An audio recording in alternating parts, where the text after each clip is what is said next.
बिस्मिल्लाहिर्रहमानिर्रहीम अल्हम्दुलिल्लाहि रब्बिल आलमीन वस्सलातु वस्सलामु अला सय्यिदिल मुरसलीन नबीना मुहम्मद व अला आलिहि व सहबिहि अजमाइन व मन तबिअहुम बिइहसानिन इला यौमिद्दीन अम्मा बाद फ़अऊज़ु बिल्लाहि मिनश शैतानिर रजीम व हुवल्लज़ी अनशअ लकुमुस समअ वल अबसार वल अफ़इदा क़लीलन मा तशकुरून व हुवल्लज़ी ज़रअकुम फ़िल अर्दि व इलैहि तुहशरून वहुवल्लज़ी युह्यी व युमीतु व लहु इख्तिलाफुल लैल वन नहारि अफ़ला ताक़िलून। सम्मानित भातृमंडলী, আল্লাহ পাক রব্বুল আলামিনের যাবতীয় প্রশংসা যে আল্লাহ পাক রব্বুল আলামিন আমাদের সৃষ্টি করেছেন এবং আমাদের প্রত্যেকটি বস্তু আল্লাহ পাক সৃষ্টি করেছেন। যা আমাদের কাছে রয়েছে সব কিছু আল্লাহ পাকের সৃষ্টি, আল্লাহ পাকের কুদরত ক্ষমতার বহিঃপ্রকাশ। সালাত এবং সালাম নাযিল হোক মুহাম্মদ রাসূলুল্লাহ সাল্লাল্লাহু আলাইহি ওয়াসাল্লামের উপর, যাকে আল্লাহ পাক রব্বুল আলামিন সৃষ্টি করেছেন নবী করে এবং যাকে আল্লাহ পাক রব্বুল আলামিন মানব জাতির হিদায়াতের জন্য রাসূল করে প্রেরণ করেছেন। আমাদের তাফসীর হবে সূরাতুল মুমিনুনের আয়াত নম্বর ৭৮ থেকে। এই আয়াতগুলিতে আল্লাহ পাক তার কুদরত, তার গুণাবলী, তার সৃষ্টি রুবুবিয়তের কথা উল্লেখ করেছেন। আল্লাহ পাকের কাজ, আল্লাহ পাকের রুবুবিয়ত, প্রভুত্ব, এই ক্ষেত্রে আল্লাহ পাক একক এই বিষয়টি আল্লাহ পাক উল্লেখ করে মানব জাতিকে দাওয়াত দিয়েছেন আল্লাহ পাকের তৌহিদ দে উলুহিয়াত বা ইবাদতের ক্ষেত্রে আল্লাহ পাকের একত্বের দিকে। অর্থাৎ আল্লাহ পাক যখন সৃষ্টি করেছেন সব কিছুই, তোমাদের শ্রবণ শক্তি আল্লাহর দান, তোমাদের দৃষ্টিশক্তি আল্লাহ পাকের দান, তোমাদের হৃদয় কলব আল্লাহ পাকের দান, সব কিছু আল্লাহ পাকের দান। তো দানকারী আল্লাহ পাক, আর এবাদত, সেজদা, দুয়া, ফরিয়াদ, কামনা এসব আল্লাহ ছাড়া অন্যের কাছে, আল্লাহর দাসের কাছে করবে না, বরং আল্লাহর কাছে দোয়া করো, আল্লাহকে সেজদা করো, আল্লাহ পাকের ইবাদত করো, আল্লাহ পাককে ডাকো। এই হচ্ছে তৌহিদে রুবুবিয়তকে আল্লাহ পাক পেশ করে, যা কাফের মুশরিকেরা মানত। আরব মুশরিকেরাও মানত যে সৃষ্টিকর্তা আল্লাহ, রিজিকদাতা আল্লাহ, প্রতিপালক আল্লাহ, আসমান জমিনের মালিক আল্লাহ, সব কিছুর মালিক আল্লাহ। যখন আল্লাহ পাক সব কিছুর মালিক, সব কিছুর সৃষ্টিকর্তা, তাহলে সমস্ত ইবাদত বন্দেগীর হক রাখেন একমাত্র আল্লাহ। এ হচ্ছে তৌহিদে রুবুবিয়তকে তৌহিদে উলুহিয়াতের জন্য বা তৌহিদুল ইবাদার জন্য দলিল প্রমাণ হিসাবে পেশ করা। মহান আল্লাহ ইরশাদ করছেন, ওহুয়াল্লাযী আনশা লাকুমুস সামআ ওয়াল আবসার ওয়াল আফিদা। আল্লাহ তো সেই সত্তা যিনি তোমাদের জন্য সৃষ্টি করেছেন আস-সামআ, শ্রবণ শক্তি, শোনার ক্ষমতা আল্লাহ দিয়েছেন, কান সৃষ্টি করেছেন। ওয়াল আবসার, আর দৃষ্টি শক্তি আল্লাহ পাক চক্ষু সৃষ্টি করেছেন। ওয়াল আফিদা, ফুয়াদের বহুবচন, তোমাদের হৃদয়গুলিকে আল্লাহ পাক সৃষ্টি করেছেন। কালিলাম মা তাশকুরুন, কিন্তু তোমরা খুব কমই আল্লাহ পাকের কৃতজ্ঞতা প্রকাশ করে থাকো, শুকরিয়া আদায় করে থাকো। আল্লাহ পাকের শুকরিয়া তোমরা খুব কমই করো। কোথায় আল্লাহ পাক রব্বুল আলামিন শুকরিয়া? আল্লাহ পাকের নিয়ামত, এই যে শোনার শক্তি আল্লাহ দিয়েছেন, এর মূল্য দেন তো দেখি আল্লাহ পাককে, এর হক আদায় করেন তো আল্লাহ পাক রব্বুল আলামিনের সামনে। আল্লাহ যে দেখার শক্তি দিয়েছেন, এর হক আদায় করেন তো দেখি।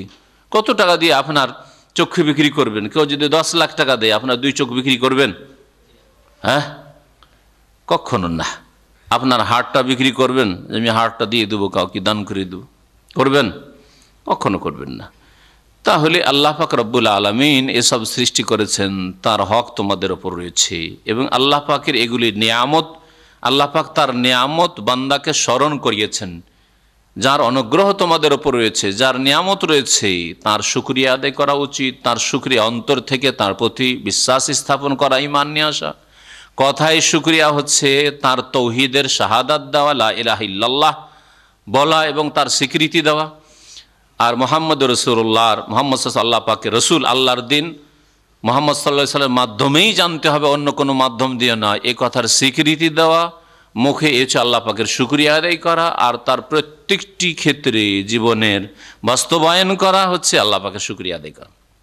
কিন্তু তোমরা খুব কম আল্লাহর শুকরিয়া আদায় করে থাকো। ওয়াহুয়াল্লাযী যারাআকুম ফিল আরদ, আল্লাহ তো সেই সত্তা যিনি তোমাদেরকে ছড়িয়ে দিয়েছেন। যারা মানে ছড়িয়ে দেওয়া, কখনো কখনো সৃষ্টির অর্থে, কারণ আল্লাহ পাক সৃষ্টি করেই ছড়িয়েছেন। আল্লাহ পাক রব্বুল আলামিন তোমাদেরকে ছড়িয়ে দিয়েছেন। ফিল আরদে, পৃথিবীতে।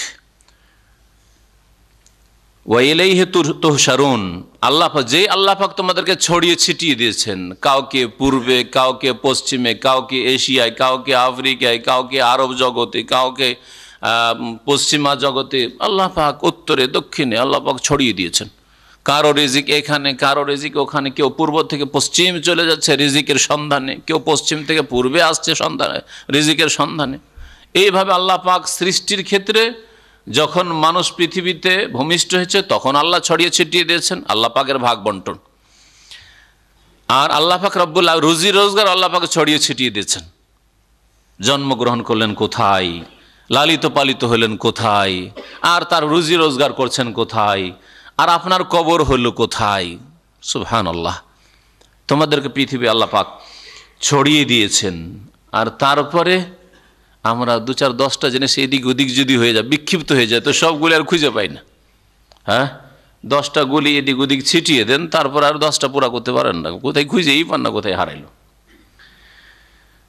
ওয়া ইলাইহি তুহশারুন, কিন্তু তোমরা সকলে তার কাছে একত্রিত হবে, আল্লাহ সকলকে জমা করবেন, সবার হাসর হবে, আল্লাহ পাক সবাইকে সেখানে একত্রিত করবেন, জবাবদেহি করতে হবে। এই চিন্তা রাখো, এই বিশ্বাস রাখো, এবং সেই বিশ্বাস অনুপাতে কাজ করো, আমল করো। ওয়া হুয়াল্লাযী ইউহয়ী ওয়া ইউমীত, আল্লাহ তো সেই সত্তা যিনি প্রাণ দান করেন, হায়াত দিয়েছেন।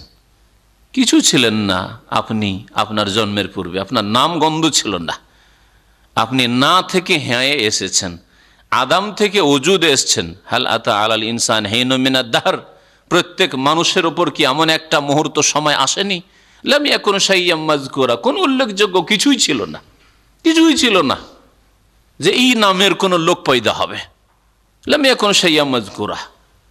তারপর আল্লাহ পাক সৃষ্টি করলেন, সামি করলেন, বসির করলেন, আল্লাহ কত কি দিলেন তোমাকে। তো মহান আল্লাহ ইরশাদ করছেন যে আল্লাহ পাক তোমাকে হায়াত দান করেছেন, ওয়া ইউমীত, আর তারপরে আল্লাহ পাক মৃত্যু ঘটাবেন।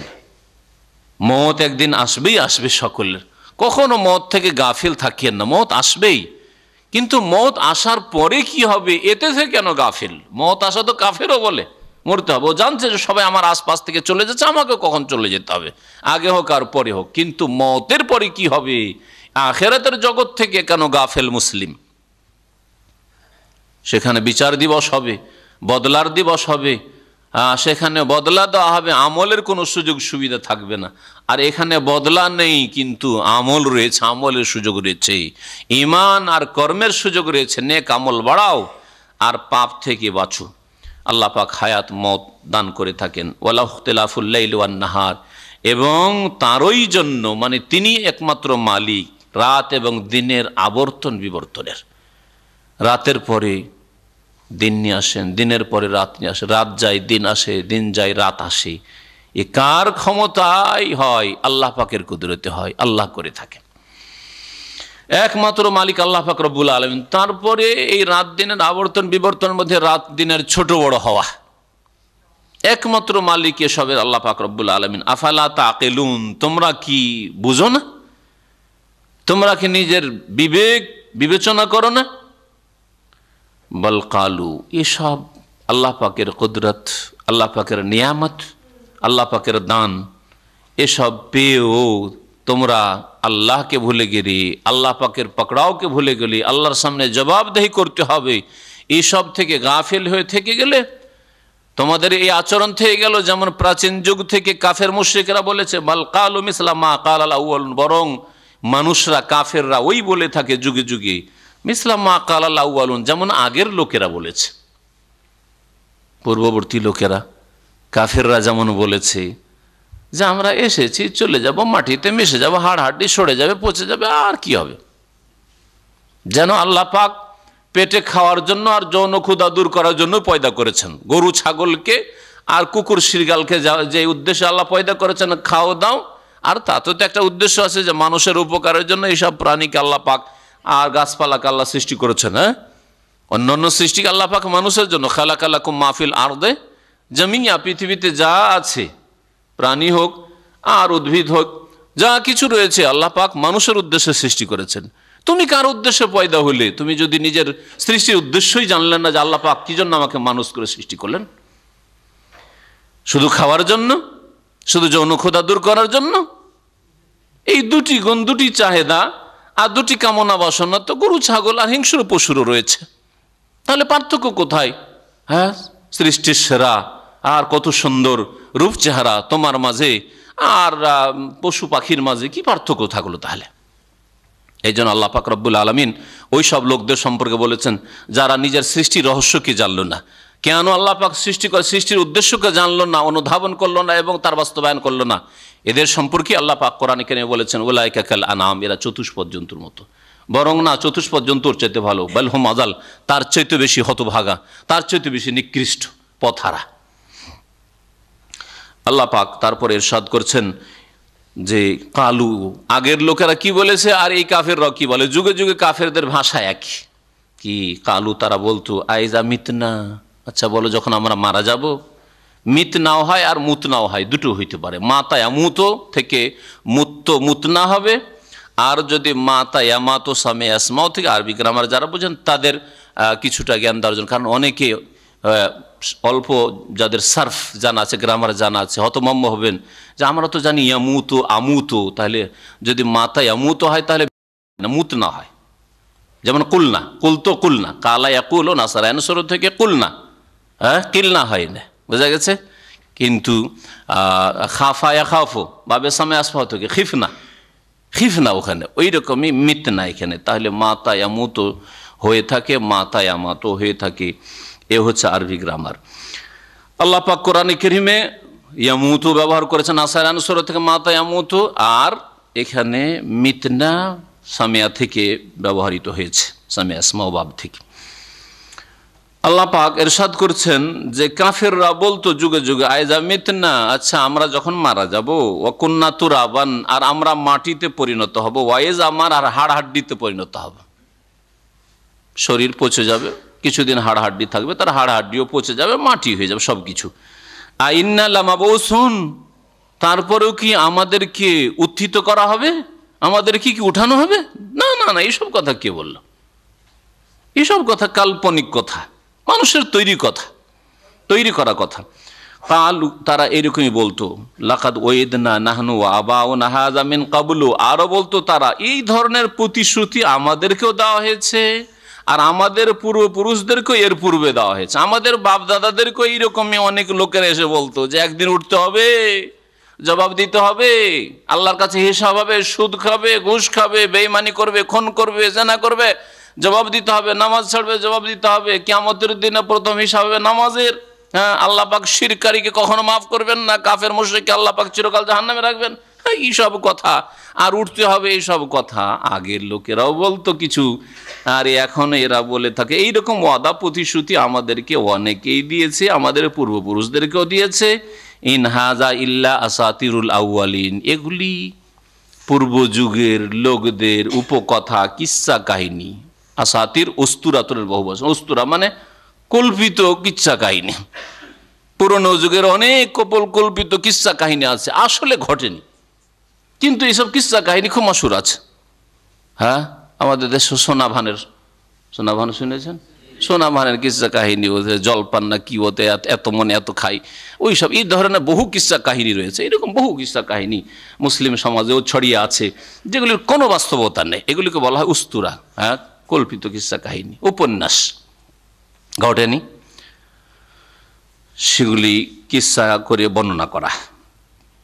তো এরা বলতো যে আখেরাতের কথা, পরকালের কথা, জবাব দিতে হবে, হিসাব হবে, মাটি থেকে আবার মানুষ উঠবে, এসব কথা হচ্ছে আসাতিরুল আউয়ালিন, এগুলি হচ্ছে পূর্ব যুগের লোকদের উপকথা বা কিচ্ছা কাহিনী। এই কিচ্ছা কাহিনী ছাড়া আর কিছুই নয়। আল্লাহ পাক রব্বুল আলামিন তার রুবুবিয়ত সম্পর্কে আরো কয়েকটি কথা এই আয়াতগুলিতে যা সামনে আসছে ইরশাদ করেছেন, কুল, হে নবী, এই মুশরিকদেরকে জিজ্ঞেস করো, লেমানিল আরদু আমান ফিহা, পৃথিবী কার? অমান ফিহা, আর যা পৃথিবীতে রয়েছে। মান আসলে যে ব্যক্তির ক্ষেত্রে ব্যবহার হয়, পৃথিবীতে যে কেউ রয়েছে, কিন্তু কখনো কখনো মান মায়ের অর্থে ব্যবহৃত হয়। তার মানে এখানে শুধু এই কথাই বোঝানো হয়নি যে যেগুলি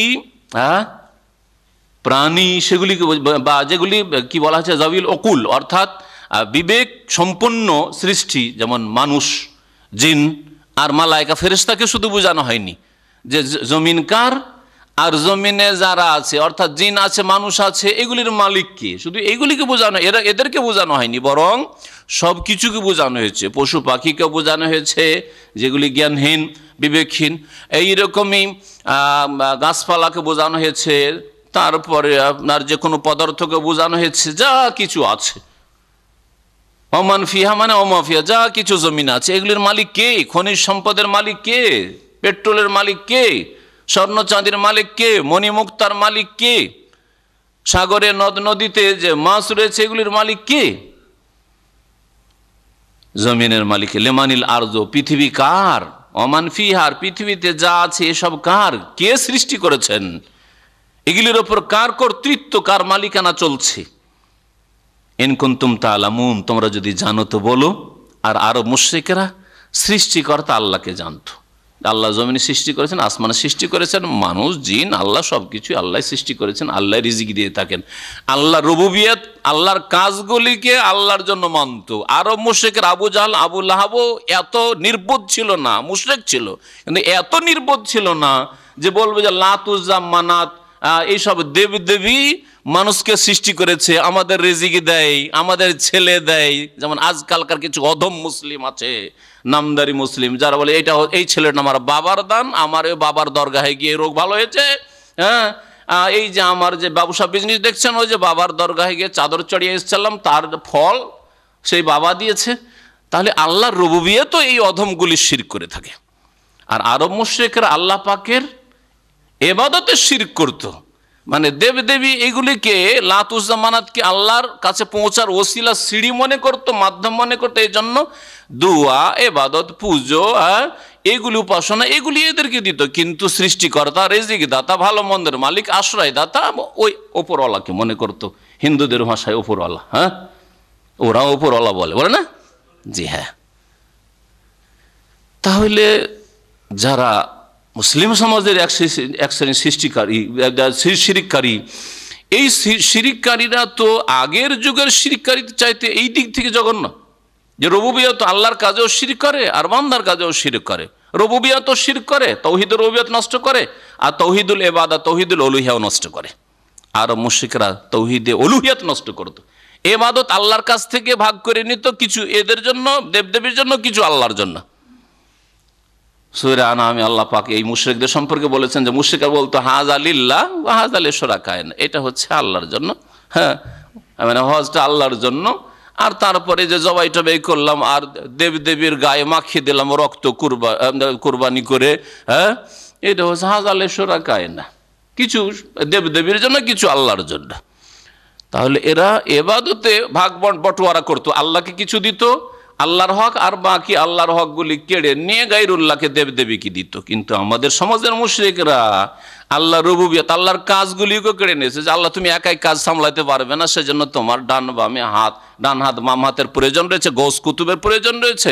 এরা কেউ ছেলে দেয়, এরা কেউ রোগ ভালো করে, এরা মনের কামনা বাসনা পূরণ করে, আর এরা হায়াত মতের মালিক, এরা মৃতকে জীবিত করে। এরা বলে কুম্বে ইজনি, আমার হুকুমে উঠো, আর উঠে যায়, মৃত জীবিত হয়ে যায়। আউযু বিল্লাহ, আল্লাহ পাকের কাজে এরা শিরক করে ফেলল। তৌহিদের রুবুবিয়ত শিরক এদের, আর তৌহিদে উলুহিয়াত শিরক। এদেরকে জিজ্ঞেস করলে আরব মুশরিকরা কি বলতো? সায়াকুলুনা লিল্লাহ, আল্লাহ বলছেন অবশ্যই তারা বলবে, নিশ্চিত তারা বলবে যে এসবের মালিক আল্লাহ, এসব আল্লাহর, জমিন আল্লাহর, জমিনে যা কিছু আছে আল্লাহ পাকের। কুল, তাহলে হে নবী তাদেরকে বলো, আফালা তাযাক্কারুন, তাহলে কি তোমরা উপদেশ নিচ্ছ না? তাহলে উপদেশ নাও, যখন আল্লাহর, তাহলে ইবাদত আবার লাত উজ্জা মানাত দেবদেবীর কেন হবে? 360টা মূর্তির পূজা কেন হবে? কুল, হে নবী আরো বলো, মান রব্বুস সামাওয়াতি সাব'i ওয়া রব্বুল আরশিল আজিম, 7 আকাশ সমূহের অধিপতি কে, পালনকর্তা কে, রব কে, ও রব্বুল আরশিল আজিম, আর মহান আরশের রব মালিক কে? মহান আরশ আল্লাহ পাকের আরশ, তার আল্লাহ পাকের আরশ আছে, আর তা হচ্ছে মহান, তা হচ্ছে আরশে আজিম, তা হচ্ছে আরশে করিম। এই সূরার এই আয়াতে আল্লাহ আরশে আজিম বলেছেন, আর সামনে এই সূরার শেষ দিকে আসছে রব্বুল আরশিল করিম, সে হচ্ছে সম্মানিত আরশ। সম্মানিত আরশ এবং সে হচ্ছে কি মহান আরশ, আল্লাহ পাকের আরশ। ও রব্বুল আরশিল আজিম, মহান আরশের অধিপতি আর কে? সায়াকুলুন, এই আরব মুশরিকের আবু জাহাল, আবু লাহাব, উতবা শাইবা রাবিয়া এরা নাস্তিকও ছিল না, আর এরা আল্লাহ পাকের আরশকে অস্বীকার করতো না। হ্যাঁ, আল্লাহ পাকের আরশ মানে আল্লাহ পাকের ক্ষমতা, হ্যাঁ, হাতে নেওয়া, এই অপব্যাখ্যা করতো, এই তাহরিফ করতো না আল্লাহ পাকের আসমা সিফাতি। বরং তারা বলতো কি সায়াকুলুন ইল্লাহ, আল্লাহ পাক বলছেন অবশ্যই তারা বলবে যে এসব আল্লাহর। মানে কি আল্লাহর? জিজ্ঞাসা কর। 7 আসমানের মালিক আল্লাহ, আল্লাহ পাকের 7 আসমান এবং আরশে আজিমের মালিক আল্লাহ। কুল, তাহলে তাদেরকে বলো যখন আল্লাহ পাকই সব কিছুর মালিক, কুল আফালা তাত্তাকুন, তাহলে কি তোমরা আল্লাহকে ভয় করবে না? তাহলে কি তোমরা পাপ থেকে বাঁচবে না? কুল, আরো হে নবী বলো, মান বিয়াদিহি মালাকুতু কুল্লি শাই, কে সেই সত্তা, কে সেই ক্ষমতার মালিক যার হাতে প্রত্যেক বস্তুর একচ্ছত্র কর্তৃত্ব রয়েছে, মালিকানা রয়েছে। মুলক মানে মালিকানা, আর মালাকুত সার্বিক মালিকানা, একচ্ছত্র অধিপতি। কে? একমাত্র মালিক, আর কোনো মালিক নাই। তিনি কে? সেই সত্তা কে? ওহুয়া ইউজির, এবং তিনি আশ্রয় দান করেন।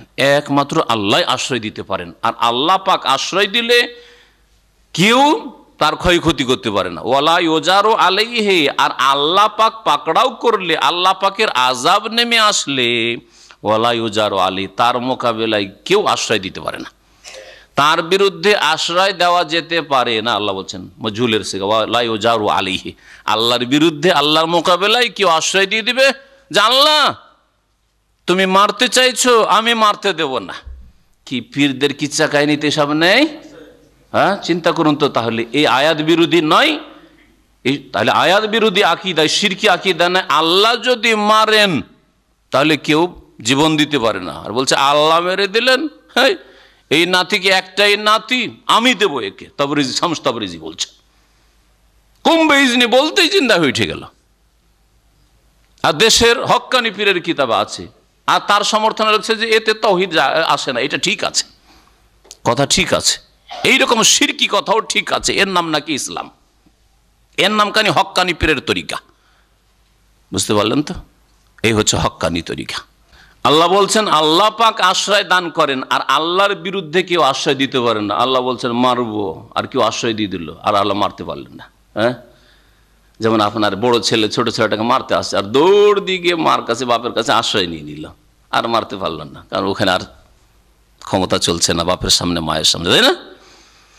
তো আল্লাহর সামনে তাই নাকি যে আল্লাহ পাক মওত দিতে চান, হ্যাঁ, আর আল্লাহ পাক ছেলে দিতে চান না? আল্লাহ পাক রব্বুল আলামিন, এইরকম কিছু আছে যে এমন কি ছেলে বলছে, ছেলে মেয়ে সন্তান সন্ততি তার কিসে নেই, লহে মাহফুজও লিখা নেই, মানে তকদিরেই নেই, তারপরে পীর দিয়ে দিল। কোনো বাড়াবাড়ি করে বলছি না, আমি পড়ে বলছি, এই পীরদের কিতাবে আছে। আল্লাহ আশ্রয় দিচ্ছেন না, ও আশ্রয় দিয়ে দিচ্ছে। আল্লাহ তুমি দিবে না ছেলে মেয়ে, আমি দেব, তোমার লহে মাহফুজে নেই, আমার কাছে আছে। সুবহানাল্লাহ। কোরআন কি শিখাচ্ছে, আর পীরতিন তন্ত্র কি শিখাচ্ছে, সুফিবাদ কি শিখাচ্ছে। আর এই সুফিবাদের নাম হচ্ছে ইসলাম। সুফিবাদ নাকি আল্লাহ নৈকট্য লাভের উপায়। সুফিবাদ না হইলে নাকি যার পীর নেই তার পীর শয়তান, না যার মধ্যে সুফিবাদ আছে সে শয়তানের রাস্তায় রয়েছে। চিন্তা করুন তো দেখি, কোরআন আয়াত কি বুঝুন। কোরআন শুধু তেলাওয়াত করিয়েন না, দুনিয়ার কোনো কিতাব একটা নোটিশ, হ্যাঁ, আপনার ছেলে স্কুলে পড়ে, ইংলিশ মিডিয়াম স্কুলে ক্লাস 1-2 পড়ে, কেজিতে পড়ে, ইংলিশ বুঝে না, সে না বুঝলে বাপের কাছে এসে বলে যে একটা নোটিশ দিয়েছে, আমাদেরকে পেপার দিয়েছে, আব্বা বুঝিয়ে দেন, আম্মা বুঝিয়ে দেন। হ্যাঁ, বাপ মা না বুঝলে নিয়ে চলে আসে। আরবি মাদ্রাসা এখানে কিছু ভাইয়েরা আছে যারা নিজের ছেলেদেরকে পড়ায়, নোটিশ চলে আসে, তখন বুঝতে পারে না, আমাদের কাছে নিয়ে আসে যে কি লিখেছে, একটু পড়ে দেন তো। তাহলে দুনিয়ার কোনো একটা পাতাও কেউ যদি লিখে দেয়, মাদ্রাসা স্কুলে হোক, আর হাসপাতালই হোক, আর কোনো সংস্থায় হোক, আর কোনো ব্যবসায় প্রতিষ্ঠান হোক, বিনা বুঝায় শুধু পড়ে নিলেন না, কোম্পানি একটা জিনিস লিখেছিল, আমি তো ইংলিশটা রিডিং করতে পারি, পড়ে নিয়েছি, না বুঝেন, বিনা বুঝাতে কিছু পড়ে রাখেন। বিনা বুঝাতে কোনো পাগল নেই যে পড়ে রেখে দিল কোম্পানির একটা নোটিশ, হ্যাঁ, বিজ্ঞপ্তি, এরকম করে না। কিন্তু কোরআনে কারীম করে, পড়ে তেলাওয়াত করে রেখে দিল সারা জীবন ধরে, সারা জীবন শুধু তেলাওয়াতি করে, খতম করে, ব্যাস, অর্থ কিছু বুঝে না, আল্লাহ কি বললেন তা কিছুই জানলো না। যার ফলে শয়তান এদেরকে নিয়ে খেলা করেছে, তাওহীদের জায়গায় কবর মাজার পূজা ধরিয়ে দিয়েছে এদেরকে, পীর পূজা আর সুফিবাদ আর পীরতন্ত্র এদেরকে ধরাই দিয়েছে। আল্লাহ আশ্রয় দেন, ওয়াহুয়া ইউজির, আল্লাহ আশ্রয় দেন আমাদেরকে, ওয়ালা ইউজারু আলাইহি, আল্লাহর বিরুদ্ধে আল্লাহর মোকাবেলায় কোনো আশ্রয়দাতা কেউ নেই, কেউ আশ্রয় দিতে পারে না। ইন কুনতুম তা'লামুন, যদি তোমরা জানো। আরব মুশরিকরা ওইটা স্বীকার করতো, দুঃখের বিষয় যে আরব মুশরিকেরা ওইটা স্বীকার করো যে আল্লাহ আশ্রয় দেন আর আল্লাহর বিরুদ্ধে কেউ আশ্রয় দিতে পারে না। আরব মুশরিকেরাও মানতো এই কথা। সায়াকুলুনা লিল্লাহ, এই আরবরাও নিশ্চয়ই বলবে, তার আল্লাহ বলছেন, আল্লাহ আরবদেরকে সার্টিফিকেট দিচ্ছেন যে আরব মুশরিকেরাও বলবে লিল্লাহ, এসবের মালিক আল্লাহ, আশ্রয়দাতা আল্লাহ, আর আল্লাহর মোকাবেলায় কেউ আশ্রয় দিতে পারে না। ফান্না তুসহারুন, তাহলে আল্লাহ যখন আশ্রয়দাতা, আল্লাহর সামনে কেউ দাঁড়াতে পারে না, আশ্রয় দিতে পারে না, ফান্না তুসহারুন, তাহলে জাদুগ্রস্ত হয়ে তোমরা কোথায় যাচ্ছ? জাদু লাগলে যেমন হুঁশ দিশা থাকে না, হ্যাঁ, উদ্ভ্রান্ত হয়ে ঘুরে বেড়ায়, ওই রকমই তো উদ্ভ্রান্ত এই গুমরাহির মধ্যে কেন নিমজ্জিত রয়েছে? কেন সিরাতে মুস্তাকিমে জান্নাতের পথে আসো না? ফান্না তুসহারুন, জাদু লেগে গেছে তোমাদেরকে, কোথায় তোমরা জাদুগ্রস্ত হয়ে চলে যাচ্ছ? আল্লাহ পাক রব্বুল আলামিন তারপরে ইরশাদ করছেন, বাল আতাইনাহুম বিল হক, বরং আমি তাদের কাছে সত্য নিয়ে এসেছি, মানব জাতির উদ্দেশ্যে সত্য নিয়ে এসেছি, মানে সত্য নবীর মাধ্যমে পাঠিয়েছি। হক হচ্ছে আল কোরআনুল কারীম, হক হচ্ছে রাসূলুল্লাহ সাল্লাল্লাহু আলাইহি ওয়াসাল্লামের হাদিস, হক হচ্ছে ওহী, আর কোরআন হাদিস হচ্ছে ওহী।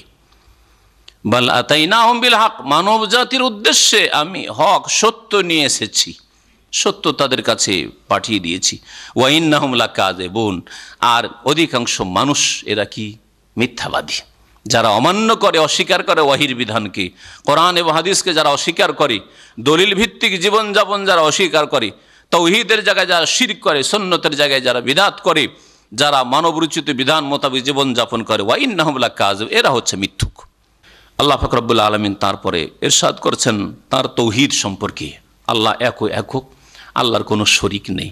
যার ছেলে মেয়ে থাকে সে দুর্বল, সেই জন্য তার ছেলে মেয়ের প্রয়োজন রয়েছে। যার স্ত্রী থাকে সে দুর্বল, স্ত্রী না হলে তার অচল, তার ঘর সংসারের কাজ কে করে দেবে? আল্লাহ পাক রব্বুল আলামিন ইরশাদ করছেন সূরা মুমিনুন আয়াত নম্বর 91, মাত্তাখাযাল্লাহু মিন ওয়ালাদ, আল্লাহ পাক কোনো সন্তান সন্ততি গ্রহণ করেন নাই, আল্লাহর কোনো ছেলে মেয়ে নেই। সুতরাং আরব মুশরিকরা বলতো আল মালায়েকা বানাতুল্লাহ, ফেরেশতারা হচ্ছে আল্লাহ পাকের মেয়ে, কন্যা। মিথ্যা কথা, কুফরি কথা। আল্লাহ পাক রব্বুল আলামিনকে ত্রুটিযুক্ত করা।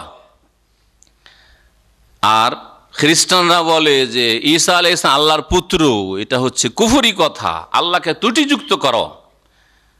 ছেলে মেয়ের প্রয়োজন এই জন্য হয় যে তাদের ছাড়া চলা যাবে না, এক যুগে দুর্বল হয়ে পড়বে, বার্ধক্য চলে আসবে, অসহায় হয়ে যাবে, বিছানায় পড়ে থাকবে, ছেলে খেদমত করবে, ছেলে বাইরের কাজ করে দেবে, মেয়েটা হয়তো বিছানা থেকে কে উঠাবে, বসাবে, বাথরুমে নিয়ে যাবে, প্রয়োজন রয়েছে ছেলে মেয়ের, তাই না?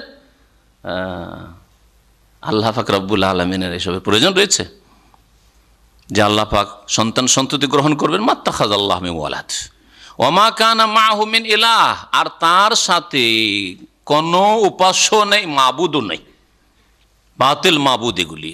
সত্য মাবুদ আল্লাহর সাথে আর কেউ নেই, একের জায়গায় দুই মাবুদ নেই। ওয়া মা কানা মাআহু মিন ইলাহ, যদি থাকতো এরকম দুটো বা তার বেশি, দুই মাবুদ থাকতো, ভালো মন্দের সৃষ্টিকর্তা, যেমন অগ্নিপূজকরা মনে করে, ঠান্ডার গরমের সৃষ্টিকর্তা ইত্যাদি, এইসব যদি থাকতো, অথবা তার বেশি যদি থাকতো, যেমন দেবদেবীতে যারা বিশ্বাসী, গৌস কুতুবে যারা বিশ্বাসী, এইরকম যদি এলাহ থাকতো, এজাল্লা জাহাবা কুল্লু ইলাহিন বিমা খালাক, তাহলে প্রত্যেক মাবুদ যা সৃষ্টি করেছিল নিজ নিজ সৃষ্টি নিয়ে কোনো একদিন চলে যেত, আলাদা হয়ে যেত, পৃথক হয়ে যেত। কারণ 5 ভাই 10 ভাই, ছোটকালে কত যে মহব্বত ছিল, মায়ের পেটের ভাই। যেমন আজকে আপনার ছোট ছোট ছেলে মেয়েকে আপনি ভালোবাসছেন, ওই রকম বড় ভাই বড়গুলো ছোটদেরকে ভালোবেসেছে।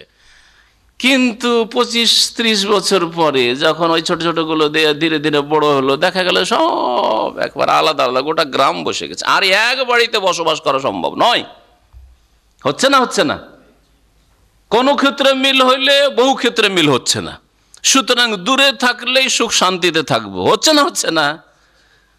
তাহলে যদি আল্লাহ ছাড়া একাধিক উপাস্য মাবুদ এই জমিনে, পৃথিবীতে, আসমানে হতো, তাহলে যে যা সৃষ্টি করেছিল কিছুদিন সমঝোতায় থাকলো, কোনো একদিন দ্বন্দ্ব বাধতো এই পৃথিবীর ইতিহাসে, আসমান জমিনের ইতিহাসে, আর তারপরে একদিন কি হয়ে যেত, সবাই নিজ নিজ সৃষ্টি নিয়ে, দলবল নিয়ে কি হয়ে যেত, আলাদা হয়ে যেত। যেমন প্রত্যেকটি দেশ নিজ নিজ সেনাবাহিনী নিয়ে, ক্ষমতা নিয়ে আলাদা হয়ে গেছে, আর প্রত্যেক দেশের আলাদা আলাদা বর্ডার আছে, তাই না? কিন্তু পৃথিবীতে এরকম কিছু ঘটেছে? ঘটেনি। তাহলে কি বোঝা গেল? যে এই সারা পৃথিবী, আসমান জমিনের মালিক এক, দুই নয়, তিন নয়, হাজার নয়, 33 কোটি দেবতা নয়, গৌস কুতুব নয়। না হলে একদিন ঝগড়া বাঁধতো। এক কুতুব বলতো যে আমি এই দেশকে রাখবো, আর এক কুতুব বলতো রাখবো না। এক গৌস বলতো যে না না, একটু মায়া করো, দয়া করো, যদিও ভুল ভ্রান্তি করছে, নামাজ পড়ছে না, আর বলছে না, কোনো মায়া দয়া নেই, ধ্বংস করো, রাখবো না। হ্যাঁ, এক যদি মঙ্গল দেব হইতো, তা আর এক শনি দেব হইতো, আর লড়াই শুরু করে দিত। শনি চাইতো ধ্বংস করতে, আর মঙ্গল মঙ্গল করতে চাইতো। তাহলে পৃথিবীতে বিপর্যয় সৃষ্টি হয়ে যেত। লাউ কানা ফিহিমা আলিহাতুন ইল্লাল্লাহ লাফাসাদাতা। আল্লাহ বলছেন যে এই আসমান জমিনে যদি আলেহা হইতো, একের বেশি মাবুদ হইতো, লাফাসাদাতা, আসমান জমিনে বিপর্যয় নেমে আসতো, ফিতনা ফাসাদ সৃষ্টি হয়ে যেত, বিশৃঙ্খলা সৃষ্টি হয়ে যেত। যেমন দুনিয়ার শাসকদের মাঝে মাঝে মাঝে লড়াই, যুদ্ধ, বিশ্বযুদ্ধ, বিভিন্ন রকমের যুদ্ধ হয়ে থাকে। আল্লাহ পাক রব্বুল বলছেন ইজাল লাজাহাবা, যদি একাধিক মাবুদি পৃথিবীতে হইতো, লাজাহাবা, তাহলে অবশ্যই নিয়ে চলে যেত, নিয়ে আলাদা হয়ে যেত। কুল্লু ইলাহিন, প্রত্যেক উপাস্য, বেমা খালাক, যা কিছু সৃষ্টি করেছিল, যা নিজ নিজ সৃষ্টি নিয়ে আলাদা হয়ে যেত। ওয়ালা আলা বাদহুম আলা বাদ, হয় আলাদা আলাদা হয়ে যেত, এরকম দেখা যেত। আর না হলে কি হইতো, একজন আরেকজনকে দমন করতে পারলে, পরাস্ত করতে পারলে, বাকিগুলিকে ধ্বংস করে দিয়ে একাই নেতৃত্বে চলে আসতো, এরকম হইতো। তাহলে এইরকম যদি একটা লড়াই হইতো, হ্যাঁ, এলাহদের লড়াই, যেমন দুনিয়ার শাসক রাজা বাদশাদের, হ্যাঁ, লড়াই হচ্ছে, তাহলে দুনিয়াতে তো কিছু ভাঙচুর দেখা যেত, আসমান জমিনে কিছু ধ্বংস হইলো, তা তো দেখা যেত। দেখা যেত না? কোনো একটা দেশের যুদ্ধ হলে কি দেখা যায় না যে এগুলিতে গোলাবর্ষণ হয়েছে, এসব এলাকা ধ্বংস করেছে, এসব এই হয়েছে, সেই হয়েছে, দেখা যাচ্ছে, বোঝা যাচ্ছে, ওরকম বোঝা যেত। তাও তো দেখা যায় না। আল্লাহ ওয়ালা আলা বাদহুম আলা বাজ, আর না হলে চড়াও হইতো তাদের একে অপরের ওপর, যে পারতো অন্যের ওপর চড়াও করে বসতো। এলাহাদের, উপাস্যদের লড়াই শুরু হয়ে যেত, মাবুদদের লড়াই শুরু হয়ে যেত, তাও তো দেখি না। তাহলে বোঝা গেল সুবহানাল্লাহ আম্মা ইয়াসিফুন, যা এরা বর্ণনা করে। ওয়াসাফা ইয়াসিফু থেকে ইয়াসিফুন মানে হচ্ছে বর্ণনা করা, যা এরা বর্ণনা করে, এসব থেকে এই যে শিরকি কথা, কুফরি কথা, একাধিক মাবুদ রয়েছে, হ্যাঁ, আল্লাহ পাকের সন্তান সন্ততি রয়েছে, এসব থেকে আল্লাহ পাক কি পাক পবিত্র। সুবহানাল্লাহ, আল্লাহ পাকের পবিত্রতা ঘোষণা করছি। আলিমুল গায়বি ওয়াশ শাহাদা, সে আল্লাহ পাক অদৃশ্য এবং দৃশ্যের জ্ঞানী। যা চোখের সামনে মানুষের আসে তাও আল্লাহ দেখেন, আর মানুষের চোখের আড়ালে তাও আল্লাহর আড়ালে না। আল্লাহর ক্ষেত্রে গায়েব বলে কোনো কিছু নেই। আমাদের ক্ষেত্রে যেগুলি গায়েব সেগুলি আল্লাহর কাছে শাহাদা, মানে হাজির। ফাতাআলা আম্মা ইউশরিকুন, জেনে রাখো যে আল্লাহ পাক রব্বুল আলামিন মানব জাতি যে শিরক করে, সেসব শিরক থেকে ঊর্ধ্বে, শরিক থেকে, শিরক থেকে ঊর্ধ্বে। আল্লাহ পাক শরিক চান না, আল্লাহ পাকের শরিকের পার্টনারের প্রয়োজন হয় না। তারপরে আল্লাহ পাক রব্বুল নবী মুহাম্মদ সাল্লাল্লাহু আলাইহি ওয়াসাল্লামকে দোয়া শিখাচ্ছেন, যে কাফের মুশরিকের সমাজে, হ্যাঁ, গুমরাহদের সমাজে, পাপীদের সমাজে বসবাস করবে, আর প্রত্যেকটি যুগে পাপী লোক রয়েছে। আপনার বিল্ডিংও দেখবেন যে বহু বেনামাজি রয়েছে, বহু সুদখোর, ঘুষখোর রয়েছে, হারামখোর রয়েছে, বহু চরিত্রহীন রয়েছে, তাই না? বহু মুশরিক রয়েছে আপনার মহল্লাতে। তাহলে পাপীদের মাঝে বসবাস করতে হবে মানুষকে। এই আল্লাহ পাকের এক পরীক্ষা। আল্লাহ পাক ভালো মানুষদেরকে এই এক পরীক্ষায় ফেলেছেন, হ্যাঁ, যে কোনো এলাকায় 100% অথবা 90% আমি ভালো লোক পেয়ে যাব, এরকম পাওয়া অসম্ভব কথা প্রায় সব যুগেই, ইল্লা মাশাআল্লাহ নবী করিম সাল্লাল্লাহু আলাইহি ওয়াসাল্লামের জামানা আর সাহাবায়ে কেরাম তাবেইন তাবা তাবেইনের জামানার স্বর্ণযুগ, সেটা হয়তো ভিন্ন। তো আল্লাহ পাক নবী মুহাম্মদ সাল্লাল্লাহু আলাইহি ওয়াসাল্লামকেও দোয়া শিখাচ্ছেন যে এইভাবে দোয়া করো যে আল্লাহ যদি তোমার আযাব নেমে আসে পৃথিবীতে, তাহলে আল্লাহ ওই জালেম যাদের উপর আযাব নেমে আসছে ওই আযাব প্রাপ্তদের দলে আমাকে শামিল করিও না, মানে ওদেরকে ধ্বংস করবে, আমাকে ধ্বংস করিও না। তাহলে এই দোয়া অত্যন্ত গুরুত্বপূর্ণ দোয়া। আর আমরা প্রত্যেকে জালেমদের আশেপাশে বসবাস করি, জালেমদের আশেপাশে বসবাস করছি, হয় শিরকের জুলুম করছে, বিদাতের জুলুম করছে, বেনামাজি হওয়ার জুলুম করছে, কাবিরা গুনার জুলুম করছে, সামাজিক অপরাধ করছে, বিভিন্ন রকমের অপরাধে মানুষ জড়িত। আল্লাহ পাক রব্বুল আলামিন ইরশাদ করছেন, হে নবী তুমি বলো, কুল রব্বে ইম্মা তুরিয়ান্নি মা ইউআদুন। ইম্মা তুরিয়ান্নি ইনমা ছিল আর মা হচ্ছে জায়দা, ইন তুরিয়ান্নি, হে আল্লাহ যা তুমি তাদের সাথে প্রতিশ্রুতি করেছো, তাদেরকে যদি আযাব শাস্তির ওয়াদা দিয়েছো যে আল্লাহর অবাধ্য হলে পাপিষ্ট হলে আল্লাহর আযাব নেমে আসবে, এই যে ওয়াদা করেছো মানুষের সাথে, এই ওয়াদা যদি তুমি আমাকে দেখিয়ে দাও, মানে আমার চোখের সামনে যদি তোমার আযাব নেমে আসে পৃথিবীতে রব্বে, তাহলে হে আমার প্রতিপালক ফালা তাজআলনি ফিল কওমিজ জালিমিন, জালেম সম্প্রদায়ের অন্তর্ভুক্ত আমাকে করিও না, জালেমদের দলে শামিল করিও না, মানে তাদের সাথে আমাকে ধ্বংস করে দিও না, আমাকে ধ্বংস করে দিও না, আমাকে গজব প্রাপ্ত করিও না, আমার উপর অসন্তুষ্ট হইও না, এবং তাদের সাথে একমত করে দিও না যে দল যখন ভারিয়ে পাপীদের, শিরককারীদের, বিদাতীদের, তো ওদের সাথে উঠি বসি, ওদের সাথে আত্মীয়তা করি, ওদের সাথে সহযোগিতা করি, পূজার চাঁদা দিই, মাজারের চাঁদা দিই, মিলাদের চাঁদা দিই, তাজিয়া মাতম করি না। ফালা তাজআলনি ফিল কওমিজ জালিমিন, আল্লাহ জালেম সম্প্রদায়ের দলে শামিল করিও না, ওদের সহযোগী হিসাবে শামিল করিও না, আর ওদের ওপর গজব আযাব নাযিল হচ্ছে তাতেও আমাকে শামিল করিও না। ফালা তাজআলনি ফিল কওমিজ জালিমিন ওয়া ইন্না আলা আন নুরিয়াকা মা নাইদুহুম লাকাদিরুন। আল্লাহ পাক বলছেন যে হে নবী আমি কিন্তু তোমাকে আমার আযাব দেখাতে সক্ষম, আমি যে ওয়াদা করেছি আযাবের, আমি যদি মনে করি যে তোমার জীবদ্দশায় আযাব নামিয়ে দেবো, আমি সক্ষম, আমি আযাব দিতে পারি, আসমান থেকে আযাব নামতে পারে, জমিন থেকে আযাব আসতে পারে। কিন্তু আল্লাহ পাক নবী মুহাম্মদ সাল্লাল্লাহু আলাইহি ওয়াসাল্লামকে আর একটি নিশ্চয়তা দিয়েছেন যে যতদিন তোমাদের মাঝে নবী রয়েছে, মুমিনদেরকে আল্লাহ বলছেন, ততদিন আল্লাহ পাক তোমাদেরকে ধ্বংস করবেন না। এটা একটি নিরাপত্তা, একটি নিরাপত্তা আল্লাহ পাক সিকিউরিটি দান করেছেন উম্মতে মুসলিমাকে, সাহাবায়ে কেরামদেরকে।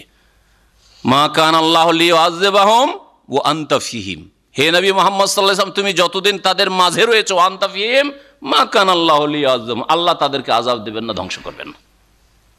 কিন্তু আল্লাহ বলছেন না দেবেন না আলাদা কথা, কিন্তু আল্লাহ দিতে সক্ষম।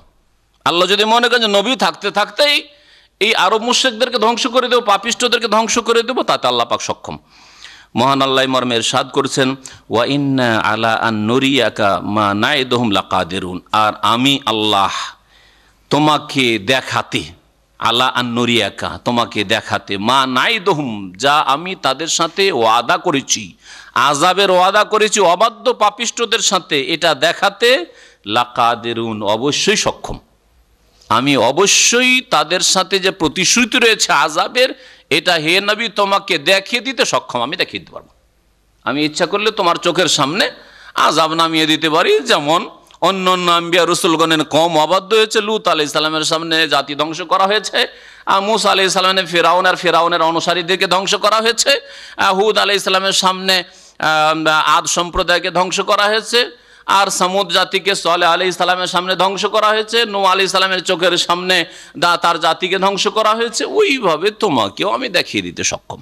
ইদফা বিল্লাতি হি আহসানুস সাইয়্যাত, আল্লাহ পাক রব্বুল আলামিন এখানে নবী মুহাম্মদ সাল্লাল্লাহু আলাইহি ওয়াসাল্লামকে সরাসরি সম্বোধন করেছেন, আর প্রত্যেক মানুষকে, বিশেষ করে প্রত্যেক বিশ্বাসী ইমানদার রাসূলুল্লাহ সাল্লাল্লাহু আলাইহি ওয়াসাল্লামের অনুসারীকে এতে সম্বোধন রয়েছে যে মন্দকে দূর করার জন্য ভালো প্রয়োগ করতে হবে।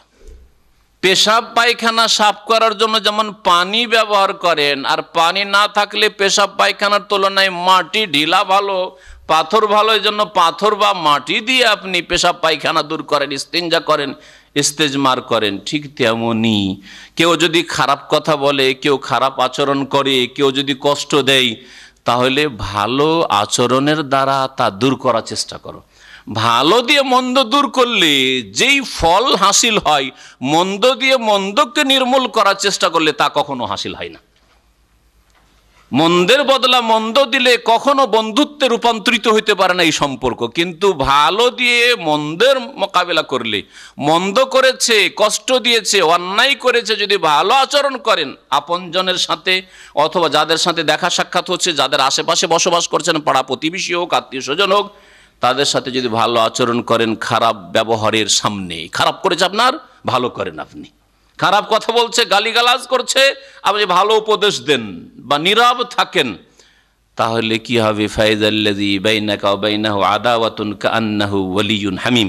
আল্লাহ পাক বলছেন যে এক যুগে তোমার আদাওয়া ছিল, শত্রুতা ছিল, দুশমনী ছিল, সেটা কি কিসে রূপান্তরিত হয়ে যাবে? কি হয়ে যাবে? ওয়ালিয়্যুন হামীম, অন্তরঙ্গ বন্ধুতে পরিণত হবে, তোমার হিতাকাঙ্ক্ষী হয়ে যাবে।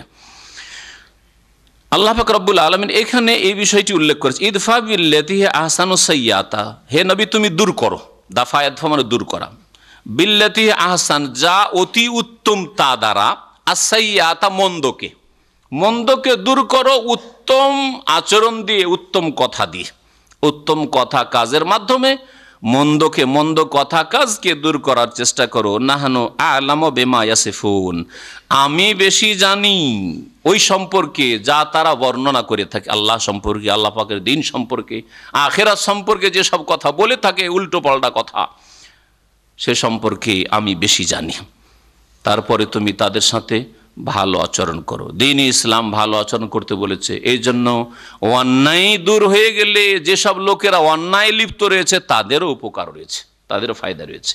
অন্যায় দূর করার জন্য কিছুই করতে না পারলে সর্বনিম্ন হচ্ছে অন্তর থেকে ঘৃণা করে প্রতিবাদ করা, অন্যায়কারীদের কোণঠাসা করার চেষ্টা করা, কথার দ্বারা উপদেশ দেওয়া, কথাতেও হচ্ছে না, কথা তো হচ্ছে না, আর বল প্রয়োগ করার ক্ষমতা রয়েছে, তাহলে বল প্রয়োগ করা, বল প্রয়োগ করা খারাপ নয়, বল প্রয়োগ করা খারাপ নয়। বল প্রয়োগ করার উদাহরণ, জবরদস্তি করে ভালো কাজের জন্য চাপ সৃষ্টি করা আর মন্দ কাজ থেকে বারণ করা কোনো খারাপ আচরণ নাই। যেটা বুঝে না অনেকে মনে করে জারি জেহাদ, তারপরে আপনার চোরের হাত কাটা, তারপরে কেসাস, খুনের বদলায় খুন করা, জেনাকারীর শাস্তি, যদি বিবাহিত হয় তাহলে রজম, আর অবিবাহিত হলে বেত্রাঘাত করা 100টি, এসব তো হচ্ছে যেন মন্দ দিয়ে মন্দ দূর করা না, মন্দ দিয়ে মন্দ দূর করা না।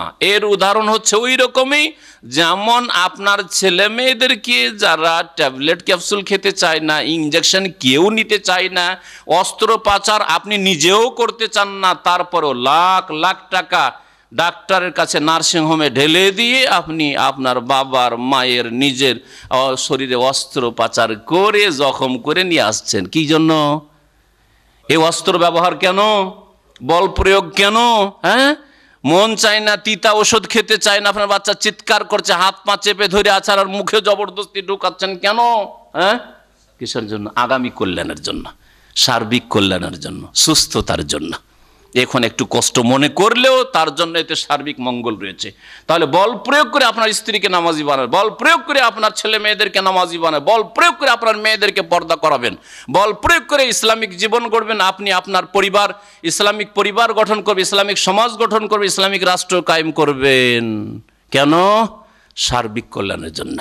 সার্বিক কল্যাণ রয়েছে, এই লোকগুলির কল্যাণ রয়েছে, অবুঝগুলোর।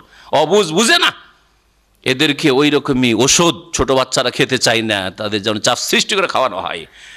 কেউ অস্ত্রোপচার করতে চাইবে না শখ করে, কিন্তু এখন নিরুপায়, টাকাও দিয়ে আসতে হবে, আর জখম করেও বাপকে নিয়ে আসতে হবে, মাকে নিয়ে আসতে হবে। কি জন্য? পা কেটে ফেলতে হবে, ক্যান্সার হয়ে গেছে, ক্যান্সার হয়েছে পায়ের তলায়, বলছে হাঁটু পর্যন্ত, রান পর্যন্ত কেটে ফেলে দিতে হবে, কেটে ফেলে দিয়ে চলে আসছেন। আমাদের এক পরিচিত মানুষ, তাকে বিদ্যুতে কারেন্টে ধরেছিল, আর তারপরে নিয়ে গেল ভেলোরে, আর নিয়ে যাওয়ার পরে 2 হাতই কেটে ফেলে দিয়েছে। সুবহানাল্লাহ, 2 হাত কেটে ফেলে দিয়েছে। কেন কেটে ফেললো? বলছেন না কেটে ফেললে বাকি গোটা শরীরই যাবে, মরে যাবে, একে বাঁচাবেন না, বাঁচাবেন না, যদি বাঁচাতেন 2 হাত কেটে ফেলেন। তাহলে বাঁচানো বৃহৎ স্বার্থ, বাঁচানোর জন্য 2 হাত যাক, 2 হাত কোরবানি যাক, কিন্তু জানটা বাঁচুক। ওই রকমই একটা হাত কাটুক চোরের, জেনাকারীকে 100টা বেত্রাঘাত করা হোক, কিন্তু বহু লোক জেনা থেকে বাঁচবে, সমাজ জেনা থেকে বাঁচবে, সমাজ খুন হওয়া থেকে বাঁচবে, সমাজ চুরি ডাকাতি থেকে বাঁচবে। জি হ্যাঁ, সমাজ শিরক কুফরি থেকে বাঁচবে, জাহান্নাম থেকে বাঁচবে, না হলে দেশ সমাজ মানুষ সব জাহান্নামে চলে যাবে। আল্লাহ পাক রব্বুল আলমিনের বল প্রয়োগের বিধান হচ্ছে তাহলে আহসান, সাইয়্যা নয়। আল্লাহ পাক রব্বুল আলমিনের যে জিহাদের বিধান বা দণ্ডবিধান, শাস্তির বিধান, বল প্রয়োগ করা, চাপ সৃষ্টি করা ইত্যাদি এইসব যে বিধান রয়েছে, যার কাছে ক্ষমতা রয়েছে, সকলের নয়, আমরা নয়, কিন্তু যার কাছে যে ক্ষমতা রয়েছে, আমরা আমাদের বাড়িতে প্রত্যেকের নিজ নিজ বাড়িতে বল প্রয়োগ করবেন। এই জিনিসগুলি বুঝে নিতে হবে। যেখানে আমার ক্ষমতা নেই সেখানে ক্ষমতা দেখাতে যাবেন না, না হলে দুনিয়ারও ক্ষতি হবে, আখিরাতের ক্ষতি হবে। আল্লাহ পাক রব্বুল আলামিন ভালো দিয়ে মন্দকে দূর করতে বলেছে, নাহনু আ'লামু বিমা ইয়াসিফুন, মানুষরা যা কিছু বলে, যা বর্ণনা করে সে সম্পর্কে আমি বেশি জানি। ওয়াকুর রব্বি আউযু বিকা মিন হামাযাতিশ শায়াতিন ওয়া আউযু বিকা রব্বি আন ইয়াহযুরুন। আর হে নবী, এই দোয়াও করো, শয়তান থেকে, মানুষ শয়তান থেকে আল্লাহর আশ্রয় কামনা করতে হবে। আর বিশেষ করে জিন শয়তান, মানুষ শয়তান তো সামনে রূপ ধরে আসে, সামনে মানুষ শয়তান চেহারা নিয়ে আসে, যার ফলে বোঝা যায়, খারাপ কথা বললে বোঝা যায় যে খারাপ কথা বলছে। সাধারণ একটা জ্ঞান থাকলে অসৎ পরামর্শ দিচ্ছে বুঝতে পারেন, কিন্তু জিন শয়তান আল ওয়াসওয়াস আল খান্নাস, আত্মগোপন করে থাকে, লুকিয়ে থাকে, আর ওয়াসওয়াস কুমন্ত্রণা দিতে থাকে, ভিতরে আসে। আপনি ভাবতে পারলেন না যে আমার ভিতরে শয়তান এখন ঢুকে গেছে, যার ফলে আমাকে বলছে তুই যুবক মানুষ, আর ব্যভিচারের সুযোগ আছে, মদের সুযোগ আছে, বিদেশে আছিস, কে তোকে জানবে যে তুই মদখোর, কে জানবে যে তুই লুচ্চা চরিত্রহীন, অসুবিধা নেই, কে জানবে যে এখানে সিনেমা হলে তুই ঢুকেছিস, গ্রামের লোক তো এখানে কেউ নেই, ঢুক। বুঝতে পেরেছেন? এই যে ভিতরে শয়তান ঢুকে আছে, তুই যদি এখানে নামাজ না পড়িস তোর বাপও জানতে পারবে না, তোর মাও জানতে পারবে না, তোর শ্বশুর শাড়িও জানতে পারবে না, গ্রামবাসীও জানতে পারবে না, অসুবিধা কি কোনো পাপ করে অপরাধ করে নিলে? যার ফলে অনেক প্রবাসী প্রবাসে এসে চোর সেজে যায়, ডাকাত সেজে যায়, সন্ত্রাসী হয়ে যায়, কত রকমের কাজ এখানে পাপে যে লিপ্ত হচ্ছে। কারণ এখানে আমাকে কেউ চেনে না, বিদেশে এখানে জেল কেটেও যদি যায় তো দেশের মানুষ বুঝতে পারবে না, তাই না? দেশে হয়তো সমাজের ভয়, আল্লাহর ভয় নেই, কিন্তু সমাজের ভয় পাপগুলি করতো না। আল্লাহ পাক রব্বুল আলামিন শয়তানের কুমন্ত্রণা থেকে আশ্রয় কামনা করতে বলেছেন, কারণ জিন শয়তান মানুষের জন্য মানুষ শয়তানের চাইতে বেশি মারাত্মক। বাহ্যিক যেই সব আল্লাহর সৃষ্টি মানুষের অনিষ্ট করে, ক্ষতি করে, যেগুলো থেকে পানা চাওয়া, আশ্রয় চাওয়া আল্লাহ পাক সূরা ফালাকে শিখিয়েছেন। আর একটি কথা বলি যাতে সূরা ফালাক আর নাসের তাফসীরটা খুব সহজে বুঝতে পারেন।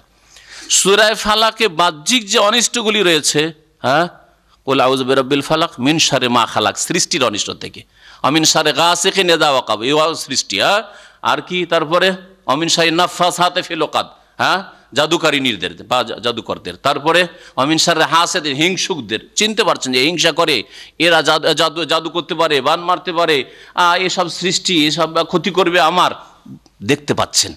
কিন্তু সূরা নাসে এমন ক্ষতিকর শয়তানের কথা বলা হয়েছে, কুল আউযু বিরাব্বিন নাস মালিকিন নাস ইলাহিন নাস, একটি, কিন্তু ওটা এতগুলির চাইতে, এতগুলি অনিষ্টকারীর চাইতে বেশি মারাত্মক। মিন শাররিল ওয়াসওয়াসিল খান্নাস আল্লাযী ইউওয়াসওয়িসু, কুমন্ত্রণা দেয়, বাইরে সামনে এসে না, ফি সুদুরিন নাস, এখানে এসে, এখানে কাউকে শিরক করায়, কাউকে কুফরি করায়, কাউকে নামাজ ছাড়ায়, কাউকে জিনা চুরিতে লিপ্ত করে, কাউকে খনি বানায়। ফি সুদুরিন নাস মিনাল জিন্নাতে, জিন হোক আর ইনসান, আগে জিন, আল্লাহ এই জন্য বলেছে জিন বেশি মারাত্মক মানুষ শয়তানের চাইতে, খারাপ মানুষের চাইতে খারাপ জিন বেশি মারাত্মক ক্ষতিকর, বড় অনিষ্ট। আল্লাহ পাকের জন্য শয়তান থেকে পানাহ কেমন ভাবে চাইতে হবে, আশ্রয় কামনা করতে হবে, তা শিখিয়েছেন নবীকে। ওয়াকুর রব্বি আউযু বিকা, হে নবী তুমি বলো, রব্বে, হে আমার প্রতিপালক রব, আউযু বিকা, তোমার আশ্রয় গ্রহণ করছি, মিন হামাযাতিশ শায়াতিন, শয়তানগুলির কুমন্ত্রণা থেকে, শয়তানের কুমন্ত্রণা থেকে। ওয়া আউযু বিকা রব্বে, হে আমার প্রতিপালক, তোমার আশ্রয় কামনা করছি বা আশ্রয় গ্রহণ করছি, আন ইয়াহযুরুন, যে শয়তানরা যেন হাজির না হয়। শয়তান আমার কাছে হাজির হওয়া থেকে, উপস্থিত হওয়া থেকে, আমার কাছে আসার থেকে তোমার আশ্রয় চাইছে আল্লাহ, আমার কাছে যেন শয়তান না আসতে পারে। এই আয়াতের দোয়াগুলি মুখস্থ করে নেবেন। রব্বি আউযু বিকা মিন হামাযাতিশ শায়াতিন ওয়া আউযু বিকা রব্বি আন ইয়াহযুরুন হাত্তা ইযা জা আহাদাহুমুল মউত। এখান থেকে আল্লাহ পাক রব্বুল আলামিন ওই সব কাফির আর পাপিষ্ট, শুধু কাফের না, কাফের মুশরিক আর যারা মুসলিম সমাজের পাপিষ্ট গুনাহগার, ফরজ তরককারী বা হারাম কাবিরা গুনাহে লিপ্ত মানুষ যখন মৃত্যু মুখে পতিত হয় তখন সবার অবস্থা এইরকম হয়, যা এই আয়াতগুলিতে আল্লাহ বর্ণনা করেছেন। এরা ওই মওতের সময় আল্লাহকে দরখাস্ত করে, আল্লাহ ফিরিয়ে দাও, সময় দাও, সুযোগ দাও, কিছুদিন আর সময় দিয়ে দাও, এবার আর এইরকম ভুল করে আসবো না, এই সময় দরখাস্ত করে। তারপরে যখন কবর থেকে উঠানো হয় তখন দরখাস্ত করে, যখন আল্লাহর সামনে হিসাবের জন্য পেশ করা হয় তখন দরখাস্ত করে, আর যখন জাহান্নামে ফেলে দেওয়া হয়, জাহান্নামে জ্বলতে থাকে, তখন দরখাস্ত করে। এ চারটি সময়ে দরখাস্ত করে, এই মর্মে অনেকগুলি আয়াত রয়েছে। তাফসির ইবনে কাসিরে সবগুলি প্রায় আয়াত নিয়ে এসেছেন ইমাম ইবনে কাসির রহমতুল্লাহ আলাই। আর আল্লাহ পাক সুযোগ দিলে এই বিষয়ের উপরে একটা আলোচনা করলে 1-1.5 ঘন্টা অতি প্রয়োজন রয়েছে। সবগুলি আয়াত জমা করে দেখেছি, 10-এর কাছাকাছি আয়াত রয়েছে এই মর্মে। আল্লাহ পাক রব্বুল আলামিন তার একটি ক্ষেত্রে এখানে সূরাতুল মুমিনুন ইরশাদ করেছেন, মওতের সময় পৃথিবীতে ফিরে আসার আকাঙ্ক্ষা, কামনা বাসনা আল্লাহর কাছে দরখাস্ত করবে কাফের মুশরিকরা আর গুনাহগার বেনামাজি বেদিনরা, সুদখোর ঘুষখোররা আর খুনি জেনাকারী ব্যভিচাররা, চরিত্রহীনরা। আল্লাহ পাক ইরশাদ করেছেন, হাত্তা ইযা জা আহাদাহুমুল মউত, এমনকি তাদের কাছে যখন মওত চলে আসে, কালা, তখন বলে রব্বের জেউন, হে প্রতিপালক, হে আল্লাহ আমাকে ফিরিয়ে দাও। রব্বের জেউন, রব্বের জেউনি, আমাকে ফিরিয়ে দাও।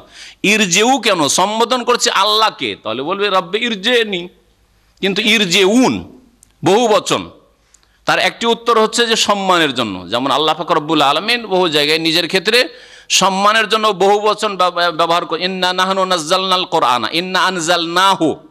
হ্যাঁ, আমরার শব্দ আল্লাহ পাক কোরআনে কারিমে বহু আয়াতে ব্যবহার করেছেন, ইন্না আনজালনাহু ফি লাইলাতিল কদরে। তা রব্বির জেউন সম্মান শ্রদ্ধার জন্য। যেমন আপনি বড় মানুষকে, বয়স্কে অথবা বড় কোনো মানুষকে আপনি কেমন আছেন না বলে আপনারা কেমন আছেন, এই একটা ব্যাখ্যা হতে পারে। আর একটা ব্যাখ্যা করেছে, সেটা হচ্ছে আরবি গ্রামারের ব্যাখ্যা। সেটা হচ্ছে যে সেগার বহু বচন শব্দের বহু বচনকে বোঝানো হয়েছে। সেগার বহু বচন দিয়ে কি করা হয়েছে, শব্দ বা বাক্যের বহু বচন বোঝানো হয়েছে। অর্থাৎ আরবরা এরকম করে থাকে, অর্থাৎ কি, ইরজেউন মানে একবার বলে বারবার আল্লাহর সামনে দরখাস্ত বোঝানো হয়েছে। এখানে ইরজেনি ইরজেনি ইরজেনি, আল্লাহ ফিরিয়ে দাও, আল্লাহ ফিরিয়ে দাও, আল্লাহ ফিরিয়ে দাও, এই বোঝানো হয়েছে। যেমন ইমরুল কাইসের কবিতার মুআল্লাকার প্রথম লাইনে রয়েছে কিফা নাবকি, তোমরা দুজনে থামো, দ্বিবচন কিন্তু ব্যবহার করা হয়েছে।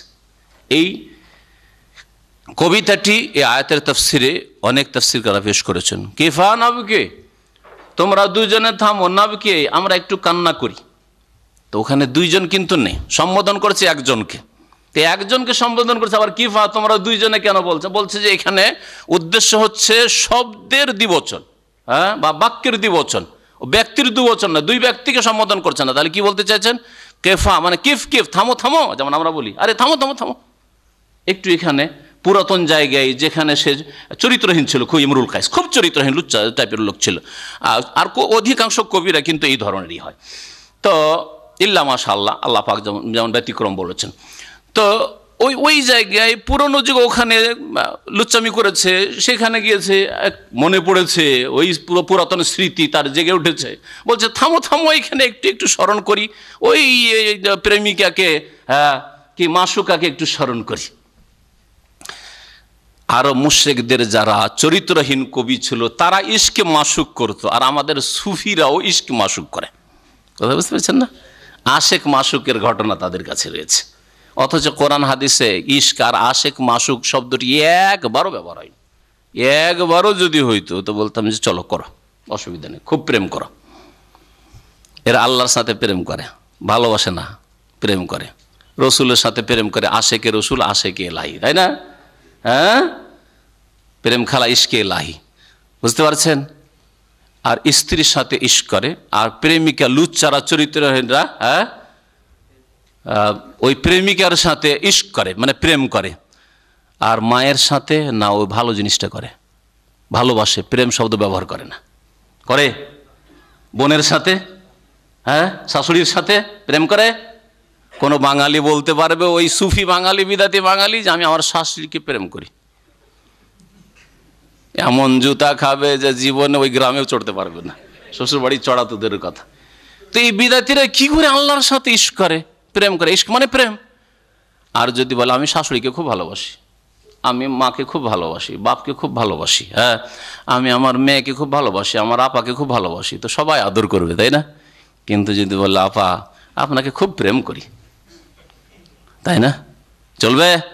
তাহলে আল্লাহর ক্ষেত্রে এত বেয়াদবি কি করে চললো সুফিদের, রাসূলের ক্ষেত্রে এত বড় বেয়াদবি কি করে চললো? আল্লাহ পাক যেন বুঝার তৌফিক দান করে। এই জন্য কোরআনে কারিমে আল্লাহ এবং রাসূলের ক্ষেত্রে ইশক ব্যবহার হয়নি, বরং ইশক হচ্ছে স্ত্রীর সাথে হইতে পারে, কারণ স্ত্রীর সাথে প্রেমও বলতে পারেন, আর না হলে নোংরা। অধিকাংশ ক্ষেত্রে নোংরামের ক্ষেত্রে ইশক মানে প্রেম শব্দটি ব্যবহার হয়ে থাকে।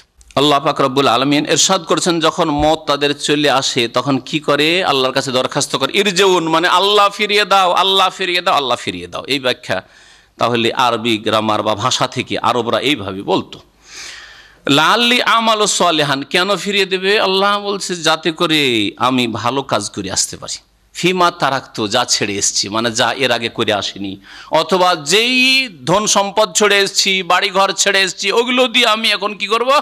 নেক কাজ করব, ভালো আমল করব, নামাজ পড়বো, রোজা রাখবো, দান খায়রাত করবো, জাকাত দিব, ভুল করেছি হজ করিনি হজ করব, উমরা করিনি উমরা করবো, ইত্যাদি ইত্যাদি। ফিমা তারাক্তু।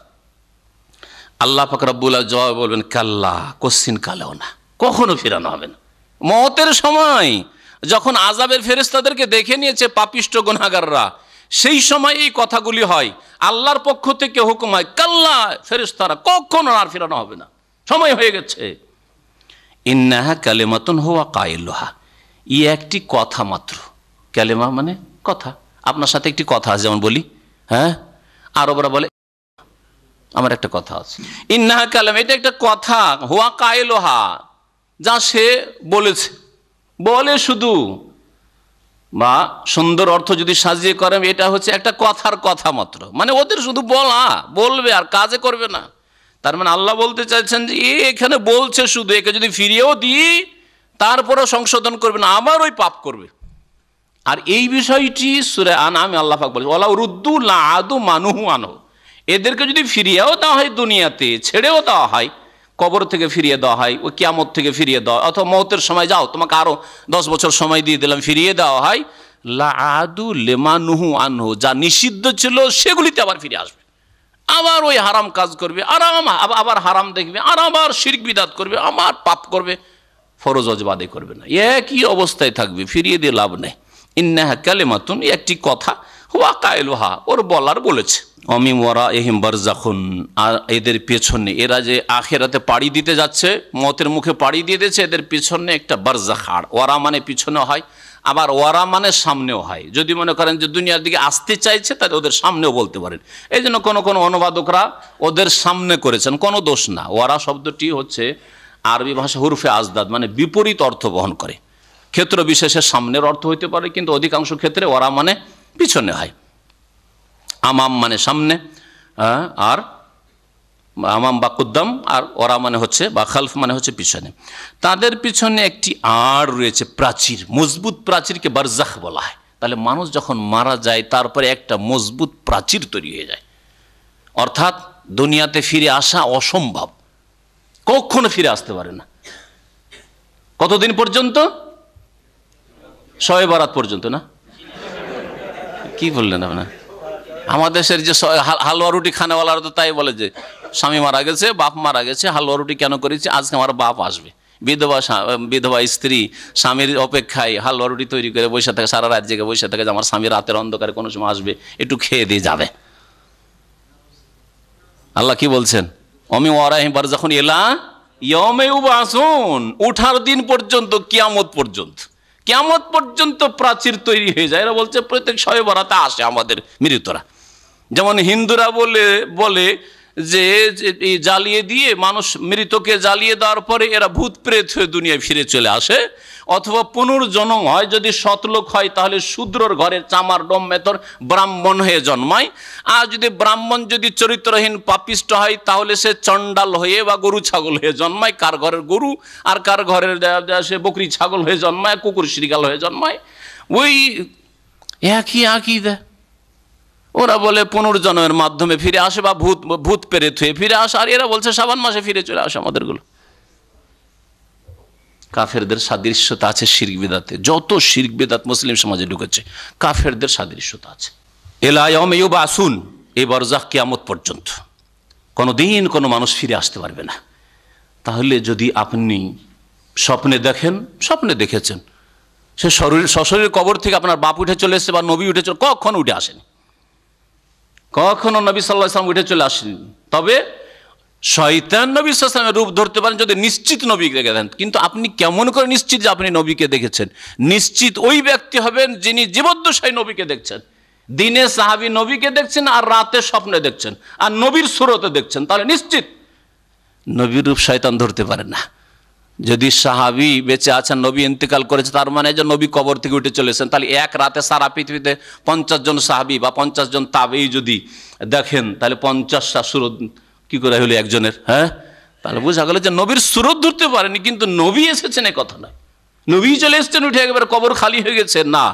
এই বিষয়গুলি ওয়ালাকিন লা তাশউরুন, পারলৌকিক বিষয় যেগুলি পুরোপুরি উপলব্ধি করতে পারবে না। কিন্তু কখন এই কথা বলবেন না যে আমার কাছে আজকে নবী এসেছিল এবং নবী কবর থেকে উঠে চলে এসেছে আমার কাছে। তারপরে অনেকেই এইরকম শয়তান ধোঁকা দেয়। শয়তান ধোঁকা দেয় আপনার বাপ একবারে জীবন্ত উঠে চলে এসছে। যেমন আমার দেশে আমার কাছে একটি কিতাব আছে আরওয়াহে সালাসা। আরওয়াহে সালাসার নাম কেউ শুনেছেন? কোথাকার লিখা বলতে পারেন? ভারতের দেওবন্দের লিখা, আশরাফ আলী থানভী। তাতে অনেক কিস্সা কাহিনী, তার মধ্যে একটা কিস্সা কাহিনীতে লিখেছে যে একদিন দেওবন্দে ঝগড়া লেগেছে, দুই দল আলেমের ঝগড়া, খুব ঝগড়া চল, তুমুল ঝগড়া, একবারে ফাটল ধরে যাবে।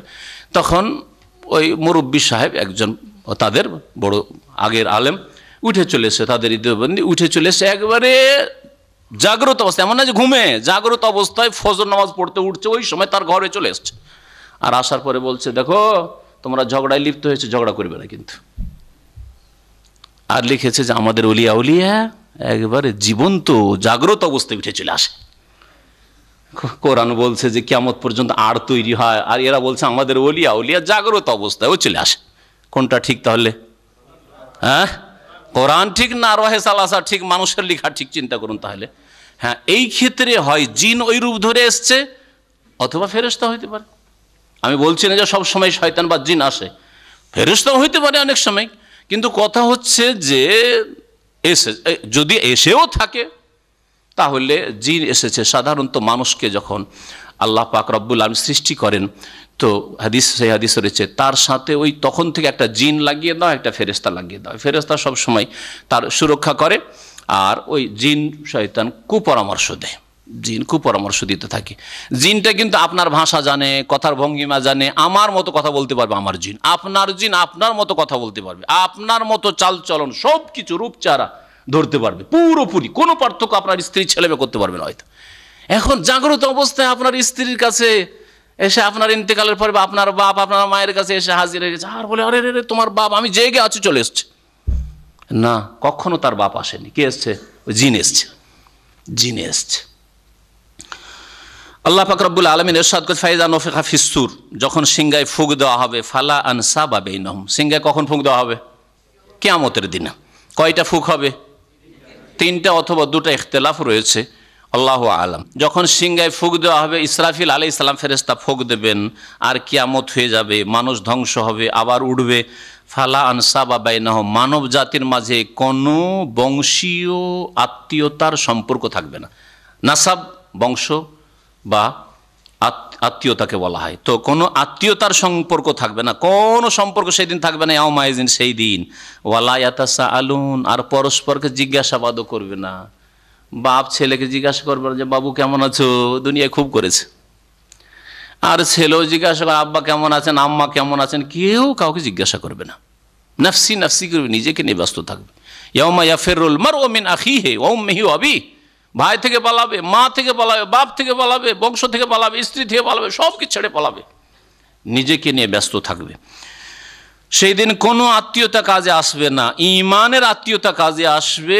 আল্লাহ পাক রব্বুল আলামিন বলেছেন সেটাও যখন হিসাব নিকাশ হয়ে যাবে তখন। হিসাব নিকাশ হওয়ার পরে দেখা সাক্ষাৎ হবে, কিন্তু হিসাব নিকাশের আগে কেউ কারোর সাথে পরিচিতি নেবে না, কারণ নিজেকে নিয়ে নাফসি নাফসি পেরেশান থাকবে। ফামান সাকালাত মাওয়াজিনহু, সুতরাং সেই দিন যার নেকির দাঁড়ি পাল্লা ভারী হবে, সাকালাত মাওয়াজিনহু তার ওজন ভারী হবে, মানে নেকির ওজন ভারী হবে। মিজানের বহু বচন হচ্ছে মাওয়াজিন, মিজান মানে হচ্ছে দাঁড়ি পাল্লা, তো দাঁড়ি পাল্লা ভারী হবে মানে কি, গুনারও পাল্লা তো হইতে পারে, তো এটা কোন পাল্লা বোঝানো হয়েছে? নেকির পাল্লাকে বোঝানো হয়েছে। যার নেকির পাল্লা ভারী হবে, ফাউলাইকা হুমুল মুফলিহুন, যাদের নেকির পাল্লা ভারী হবে তারাই হবে সফল কাম, এরে হচ্ছে সাকসেসফুল কামিয়াব জিন্দেগি ওর, যার নেকির পাল্লা ভারী করতে পেরেছে। তাহলে হিসাব করেন যে আপনার নেকি ভারী না গুনাহ ভারী, হিসাব করেন আপনি। আল্লাহ পাক আমাদের তৌফিক দান করেন। ওমান খাফাত মাওয়াজিনহু, আর যার নেকির পাল্লা হালকা হয়ে যাবে, গুনহার পাল্লা ভারী হয়ে যাবে, ফাউলাইকাল্লাযিনা খাসিরু আনফুসাহুম, এই লোকেরা যাদের নেকির পাল্লা হালকা হয়ে যাবে, এরাই তো ওই সব লোক যারা নিজেকে ক্ষতিগ্রস্ত করেছে, খাসিরু আনফুসাহুম, নিজেকে ক্ষতিগ্রস্ত করেছে। সুতরাং ফি জাহান্নামা খালেদুন, জাহান্নামে চিরকাল থাকবে। বড় কুফরি শিরক যদি করে মারা যায়, ঈমান হারা হয়ে মারা যায়, নামাজ ত্যাগকারী হয়ে মারা যায়, তো খালেদুন, সেই কথা। আর যদি কাবিরা গুনাহ করে মারা যায় তো খালেদুন মানে দীর্ঘকাল থাকবে। কখনো কখনো খালেদুন দীর্ঘকালের অর্থ হয়ে থাকে। যেমন একটা লোক 25-30 বছর যদি সৌদি আরবে থেকে যায়, তো তার গ্রামবাসী কি বলে, চিরকাল দেশেই থেকে গেলেন না, চিরকাল থাকলো না 25 বছর, 25 বছরকে চিরকাল বানিয়ে দিল, তাই না? দীর্ঘকাল, তা দীর্ঘকাল, অনেক কাল। তো এখানে তাহলে পাপিষ্টরা জাহান্নামে দীর্ঘকাল থাকবে, এটা বাকভঙ্গিমা। খালেদুন বলে দীর্ঘকাল বোঝানো হয়েছে। আর কাফের মুশরিক যারা, বা যারা ঈমান ভঙ্গ করে, ঈমান ভঙ্গকারী বেশ কিছু বিষয় রয়েছে, মুসলিম কিন্তু ঈমান নষ্ট করে মারা গেছে, তারা চিরকাল জাহান্নামে থাকবে। তালফাহু ওজুহাহুমুন নার, তাদের মুখমণ্ডলগুলিকে জাহান্নামের আগুন ঝলসিয়ে দেবে, দগ্ধ করবে। লাফাহা ইয়ালফাহু মানে দগ্ধ করে দেওয়া, ঝলসে দেওয়া। ওহুম ফিহা কালেহুন, আর জাহান্নামে তারা বিভৎস অবস্থায় জ্বলতে থাকবে। কালাহা বিভৎস হওয়া, কদাকার কুৎসিত হওয়া। আর কালাহার সূক্ষ্ম অর্থ হয় একেবারে এমন কুৎসিত চেহারা, আর এমন বিকট বিকট অবস্থা, বিকট চেহারার অবস্থা, যাতে দাঁতকে কটমট করে ধরে থাকে, দাঁত কটমট করে ধরা, এটাকে কালাহা বলা হয়। তো জাহান্নামে যখন জ্বলবে, জ্বলে চেহারার অবস্থা একেবারে বিভৎস হয়ে যাবে, কদাকার কুৎসিত, আর দাঁত বেরিয়ে আছে, আর কত কি। নবী করিম সাল্লাল্লাহু আলাইহি ওয়াসাল্লাম বলেছেন দাঁতের যে কি অবস্থা হবে, এই সম্পর্কে হাদিস জানেন? জিরসুল কাফেরে ইয়াউমাল কিয়ামাতে হ্যাঁ মিসলা উহুদিন, কাফেরের একটা দাঁত, জিরসুন মাড়ির দাঁতকে জিরস বলা হয়, কাফেরের মাড়ির দাঁত, মুশরিকের একটা দাঁত কিয়ামতের দিনে একটা উহুদ পাহাড়ের সমান হবে। নবী করিম সাল্লাল্লাহু আলাইহি ওয়াসাল্লাম সহিহ হাদিস। তো একটা দাঁত উহুদ পাহাড়ের সমান, তাহলে চেহারাটা দেখতে কত বিভৎস হবে চিন্তা করুন। কারণ যত বডি লম্বা চড়া হবে তত বেশি শাস্তি পাবে, তাই না? আরে বডি যদি ছোট হয় তো অল্পই আগুনে জ্বললো, আর যত বডি লম্বা চড়া তত বেশি আগুনে কষ্ট পাবে। তো এই জন্য আল্লাহ পাক রব্বুল আলামিন বডিকে বাড়িয়ে দেবেন খুব বেশি করে কাফেরের আর জাহান্নামীদের, আর এইভাবে জ্বলতে থাকবে। আল্লাহ পাক রব্বুল আলামিন সেই দিন কিয়ামতের দিনে কাফের মুশরিককে বা গুনাহগারদেরকে বলবে, আলাম তাকুন আয়াতি তুতলা আলাইকুম, আমার আয়াত কি তোমাদের সামনে পড়ে শোনানো হতো না? কোরআনে কারীম শোনোনি? কোরআনের তরজমা তাফসীর শোনোনি? ইসলামিক আলোচনা শোনোনি, পড়োনি? ফাকুনতুম বিহা তুকাজ্জিবুন, কিন্তু তা তোমরা মিথ্যা মনে করতে, অস্বীকার করতে। কালু, তখন এই জাহান্নামীরা বলবে, রব্বানা গালাবাত আলাইনা শিকওয়াতুনা, এখন জাহান্নামে জ্বলছে আর আল্লাহর কাছে দরখাস্ত করছে। কি বলবে? জাহান্নামে চলে গেছে। এক তো মৌতের সময় আল্লাহর কাছে দরখাস্ত করলে আল্লাহ ফিরিয়ে দেওয়া, ফিরানো হলো না, দরখাস্ত নামঞ্জুর, কোনোদিন ফিরে আসতে পারবে না কাল্লা। আর জাহান্নামে জ্বলছে, আল্লাহর কাছে দরখাস্ত করবে, রব্বানা গালাবাত আলাইনা শিকওয়াতুনা, হে আমাদের প্রতিপালক, আমাদের দুর্ভাগ্য আমাদের ওপর প্রাধান্য পেয়েছিল, ভাগ্য খারাপ, আল্লাহ দুর্ভাগ্য আমাদের ওপর বিস্তার লাভ করেছিল, প্রাধান্য পেয়েছিল। ওয়াকুন্না কওমান দাল্লিন, আর আমরা পথভ্রষ্ট জাতি ছিলাম, ভাগ্য খারাপ বলে আমরা এইরকম কাজ করে এসেছি, পাপ করে এসেছি, শিরক কুফরি করে এসেছি। রব্বানা আখরিজনা মিনহা, সুতরাং হে আমাদের রব, জাহান্নামের আগুন থেকে আমাদেরকে বের করে দাও। ফাইন উদনা, এরপরে যদি এইরকম কোনো পাপ করি, পাপের দিকে ফিরে, উদনা মানে যদি আমরা পাপের দিকে ফিরে আসি, আদা ইয়াউদ মানে ফিরে আসা, রিটার্ন করা, গুনার দিকে যদি ফিরে যায়, শিরকের দিকে, বিদআতের দিকে যদি ফিরে যায়, নামাজ ত্যাগের দিকে ফিরে যায়, হারাম কাজের দিকে, হারাম কথার দিকে যদি ফিরে যায়, ফাইন্না জালেমুন, তখন আমরা জালেম সাব্যস্ত হব, তখন জালেম বলিও আল্লাহ। এখন একবার সুযোগ দিয়ে দাও, আবার দরখাস্ত আল্লাহর কাছে, ফাইন উদনা ফাইন্না জালেমুন কালা, তখন আল্লাহ পাক রব্বুল জবাব দিবেন। এই তাদের দরখাস্ত আর জবাবের মাঝে হাজার হাজার বছর কেটে যাবে, কোনো জবাব আসবে না, কোনো জবাব আসবে না। আর তারপরে জবাব আসবে, ইখসাউ ফিহা, এই জাহান্নামে তোমরা লাঞ্ছিত হয়ে থাকো, ওয়ালা তুকাল্লিমুন, আর আমার সাথে কথা বলবে না, আমার সাথে কথা বলবে না। ওয়ালা ইউকাল্লিমুহুমুল্লাহু ইয়াউমাল কিয়ামা, কিয়ামতের দিন আল্লাহ কথা বলবেন না এই কাফের, জালেম আর পাপিষ্ঠদের সাথে, গুনাহগারদের সাথে। ওয়ালা ইউযাক্কিহিম, এদেরকে পাক পবিত্র করবেন না। পাক পবিত্র হলে তো জান্নাতে চলে আসবে, পাক পবিত্র হলে জাহান্নামে চলে আসবে, জাহান্নাম থেকে জান্নাতে চলে আসবে, কিন্তু পাক পবিত্র হবে না। ওয়ালাহুম আযাবুন আলীম, আর তাদের জন্য মর্মান্তিক শাস্তি রয়েছে। ইন্নাহু কানা ফারিকুম মিন, এবার তারপর আল্লাহ পাক বলবেন যে কি করে এসেছিলে বলো তো, শোনো। ইন্নাহু কানা ফারিকুম মিন ইবাদি, আমার কিছু বান্দা ছিল, একদল বান্দা ছিল, ইয়াকুলুনা, যারা মুমিন ছিল, তারা বলতো রব্বানা আমান্না, তারা আমার প্রতি বিশ্বাস করেছিল, হে আমাদের রব, আমরা ঈমান নিয়ে এসেছি বলতো, ফাগফির লানা, সুতরাং আমাদেরকে মাফ করে দাও, ওয়ারহামনা, আমাদের উপর দয়া করো, ওয়া আনতা খায়রুর রাহিমিন, তুমি সর্বোত্তম দয়াকারী। ফাত্তাখাযতুমুহুম সিখরিয়া, কিন্তু তাদেরকে তোমরা ঠাট্টা তামাশার পাত্র বানিয়েছিলে। ইত্তাখাযা মানে বানানো, আর সিখরিয়ান মানে সাখিরা ইয়াসখারো মানে হচ্ছে ঠাট্টা বিদ্রুপ করা।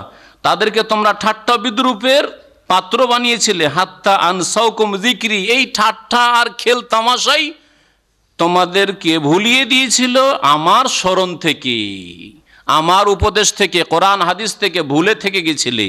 ওয়া কুনতুম মিনহুম তাদহাকুন, আর এই মুমিন ধার্মিক লোকদেরকে, আল্লাহ ভীরু লোকদেরকে দেখে তোমরা হাসি তামাশা করতে, হাসতে। আজকাল এক শ্রেণীর ফাপিষ্ট মুসলিমরা আর কাফের মুনাফিকরা, এরা মুশরিকরা, আল্লাহর অবাধ্যরা, আল্লাহদ্রোহীরা, টাকনার উপরে কাপড় দেখলে হাসে, দেখো দেখো দেখো দেখো, বোরখা দেখলে হাসে, দেখ দেখ দেখ দেখ, হ্যাঁ বুঝতে পারছি, দাঁড়িয়ে দেখলে আর দেখ কত বড় দাঁড়িয়ে রেখেছে, রাখবি একটু রাখ, একটু রাখ, হ্যাঁ একটু সাইজ করে রাখ, আর একটু এখানে রাখ, একটু ছোট করে রাখ, হ্যাঁ ঠাট্টা করে। কিয়ামতের দিনে বুঝবে এরা, কিয়ামতের দিনে বুঝবে। আল্লাহ পাক রব্বুল আলামিন বলবেন যে দেখো, ফাত্তাখাযতুম সিখরিয়ান, এদেরকে তুমি ঠাট্টা করেছিলে আর এদেরকে নিয়ে হাসি তামাশা করেছিলে, এখন শোনো, তোমাদেরকে জাহান্নামে দিলাম।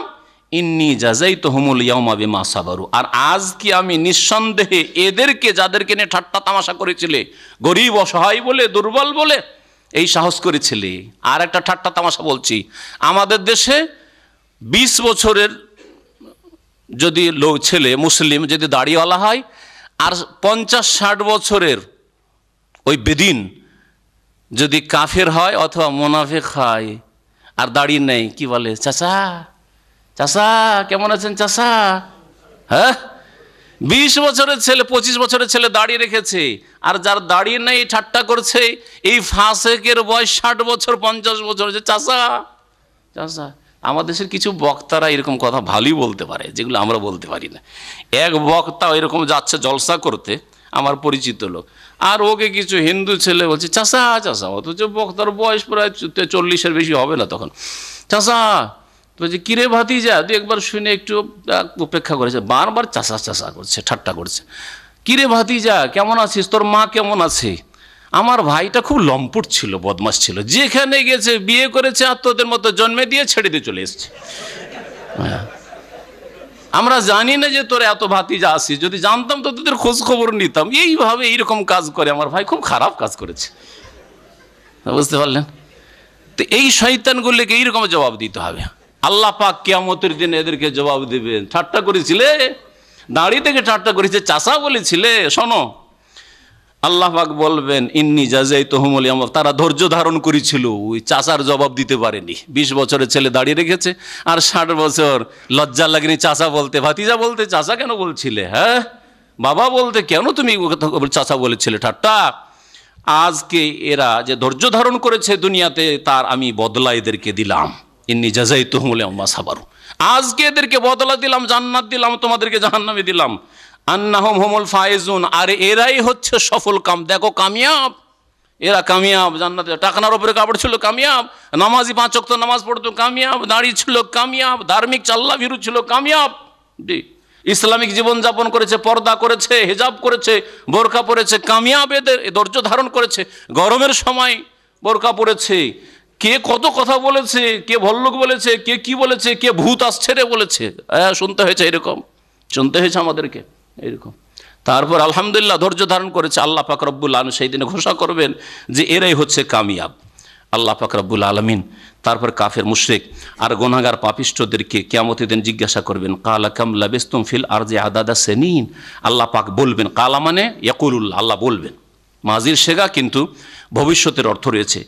কাল আল্লাহ পাক বলবেন, কাম লাবিস্তুম ফিল আরজ, পৃথিবীতে দুনিয়াতে তোমরা কতদিন অবস্থান করেছিলে, আদা সানির বছরের সংখ্যায়, মানে কত বছর তোমরা অবস্থান করেছিলে, দুনিয়ায় কত আয়ু পেয়েছিলে, কত বছর ছিলে।